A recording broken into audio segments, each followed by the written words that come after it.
Ừ đúng rồi, tài tài này nó này. Đây này, như này, nó là kiểu như nó đi theo dây nhỉ? Rồi tài tài rồi.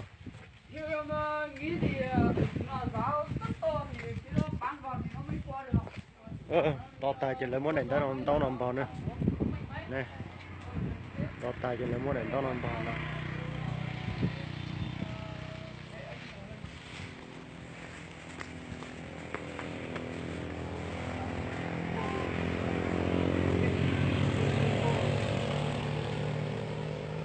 Là mình muốn đánh tao là ý giờ chủ thế.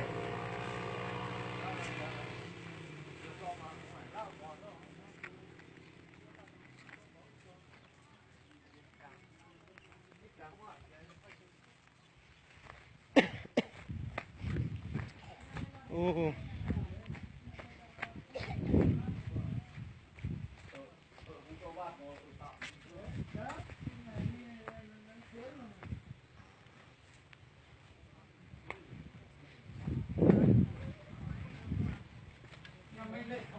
Ồ. To tài thì nó này.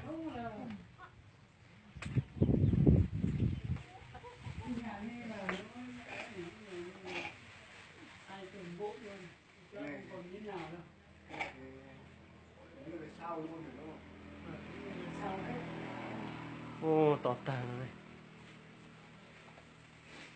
Nếu về chúng tôi bỏ nhỏ như thế cho về nó vào đây ha gì nó ăn nó lên nó đang chuẩn cho sâu trúng mà đây đủ nó cũng sửa đấy chứ nó đưa quả này vô quả kia đúng không?